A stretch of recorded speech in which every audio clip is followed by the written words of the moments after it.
As it's winter solstice, many, many blessings, I've been reflecting a lot about winter in general, about the darkness this time of year, you know, a time for going inwards, a time for retreating, a time for introspection. And I really wanted to share something that I feel is super, super important, particularly at this time of year, and particularly after these last few years of collective global trauma. So in this video, I want to talk about why it's important to honor the dark and then to return to the light, and how this is a gift to yourself and to others. So if you're looking for some extra Christmas gifts this year, then this is a gift you can give yourself, your loved ones, and the universe as a whole. So in spiritual communities, I feel that we can be really quick to talk about the light, but I really like to make space for the dark, because for without the dark, there is no light, right? So I'm not saying that we should move into the darkness permanently, that we should pitch a tent, redirect our mail, and just decide to live there.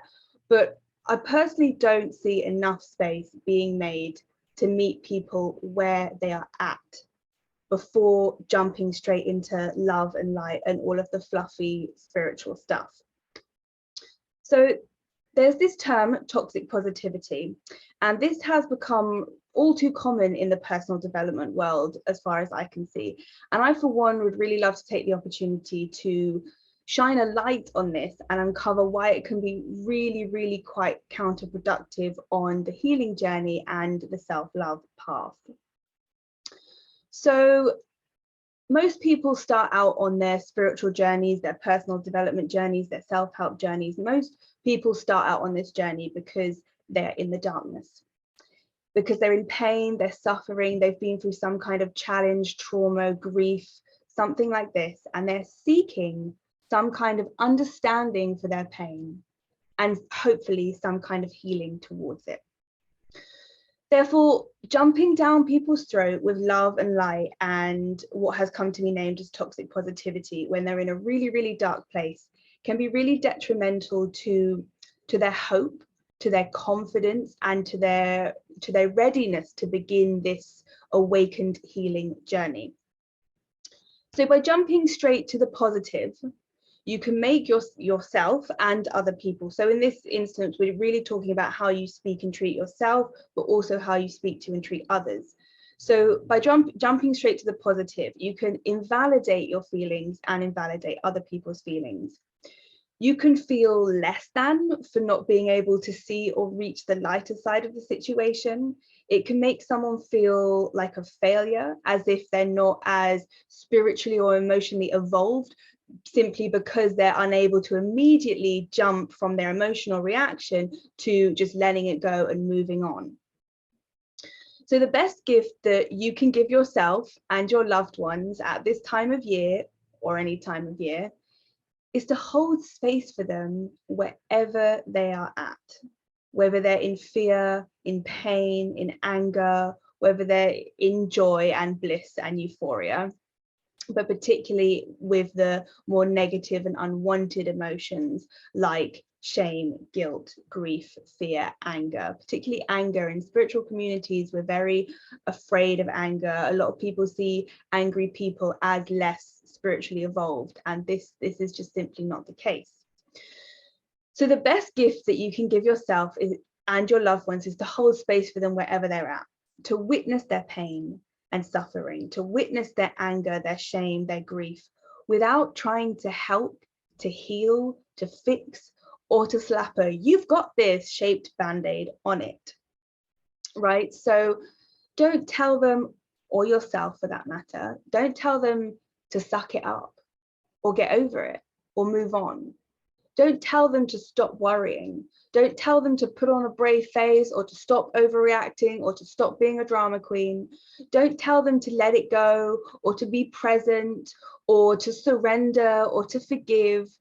And for the love of Goddess, don't tell them that everything happens for a reason. Have you ever had someone just be like, everything happens for a reason? You just want to be like, so try to avoid phrases like "at least," at least is it's just a horrible phrase, you know, at least it's not worse, at least you're not like so and so. Or phrases like it could be worse. Or my favorite, my personal favorite, just look on the bright side. So avoid going off on long tangents about when the same thing or a similar thing happened to you or to your boss's cousins, nieces, grandmother's daughter, whatever, you know. Don't tell them about, you know, all these other people that have gone through similar things, because that takes away from their pain and their experience. And definitely don't tell them not to cry. When people start crying, we have a tendency to be like, oh, don't cry, or stop crying, don't cry. And we try, like, give them tissues, wipe their tears away. Of course, giving them tissues is a great thing. But we tend to want to get rid of their tears immediately because it's uncomfortable. And we think that by getting rid of the tears, we're getting rid of their pain for them. This is not the case. Their pain is still there. And actually what you've done is you've just ceased their emotional release, and you're encouraging them to block up their emotions. So personally, I see tears as something sacred and something to be honored. So when I'm crying, particularly about something that is really, really close to my heart and deep, I often wipe my tears away intentionally, and I will use them in a mindful, intentional way. So I'll either add them to something that's like a spell, or to a piece of paper to do a burning ritual, or I will anoint something. Maybe I'll rub it on my heart chakra and anoint that, or I'll rub it on my third eye and anoint that, or I'll rub it on a crystal to add extra healing powers to it. But tears are sacred. So don't just, like, you know, encourage people to wipe them away, throw them in a bin. So if someone's crying, if someone's distressed, if someone is hurting or in pain, then just be with them, see them, hear them, feel them, witness them, try and empathize with them. That is the most precious gift that we can give each other on our healing journeys.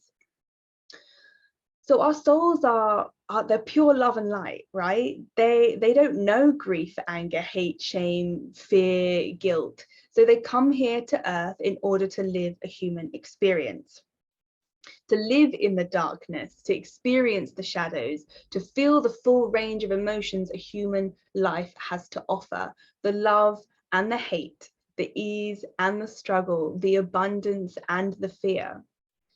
So meeting yourself where you're at and holding space for yourself in that darkness, that pain and that ugliness, without judgment or expectation, that is one of the bravest things you can do, and is a massive, massive act of self-love for yourself and compassion and love for the universe. You see, these painful emotions, they have to be felt. They have to be processed, to be witnessed, to be heard, to be released, before we can move through them and toward that light at the end of the tunnel. And by bypassing this process, we really do ourselves, our emotions, and our human experience a great disservice. We bypass the whole reason that our soul decided to embark on this human journey. But as I mentioned earlier, we don't want to build a house here. We don't want to set up shop. We just want to honor the dark, make space for it, and move through it. Then and only then is it time to return to the light and to bring in that love and light, to remember that you are enough, and to return to gratitude and surrender. Have you ever been super in pain and someone's come at you with gratitude and be like, oh, but you've got so much to be grateful for, and you just can't feel it? Like, it just doesn't reach you because you're in this wall of pain. And then you're in more pain because you feel bad that you can't be grateful that you have a house over your head, and you have running water, and you have loved ones, and you have money in the bank account. And then you feel less than, you feel less emotionally and spiritually evolved. You just feel like a piece of shit because you're unable to be grateful for that. So don't try and run before you can walk, right? And being in pain means you need to honor that pain, move through that pain, and then you can come into a space where gratitude can reach you. So knowing when it's a time for witnessing the pain and honoring the darkness, and knowing when it's time to move into love and light. This really is a true art form. And of course, there will totally be times for flitting back and forth between the two. It's not a one-size-fits-all formula. We're dealing with human emotions at the end of the day. And this takes practice, it takes intuition, and it takes learning from our mistakes. So we really must accept that we'll get it wrong from time to time. We will say the wrong thing, we will piss people off, we will trigger them, and we will make them more sad or more mad than when we found them. But that's okay. Just do your best and keep trying. So I really feel like the darkness is my teacher and the light is my guide.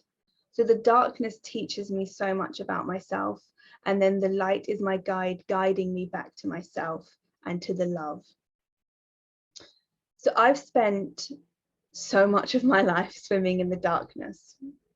You don't become a spiritual life coach and a self-love advocate and a domestic violence mentor. You don't become those things because you've had a happy, lovely life full of dancing and singing through a Disney movie.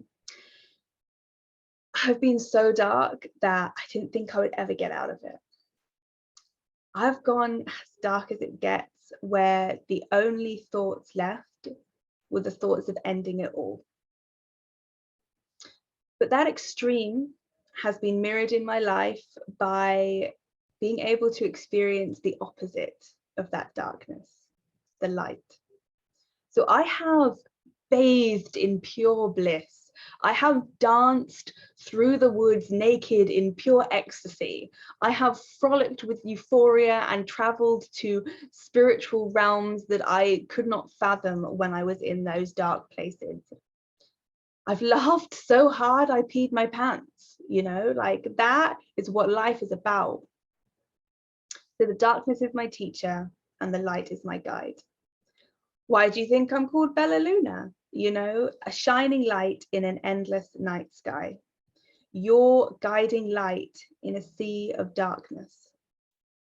So it is my gift, my calling to meet you in your darkness, to sit with you, to witness you, to hold, to hear and be with you, to reflect back to you the light within yourself, the light you thought was lost, and to show you that it was there all along.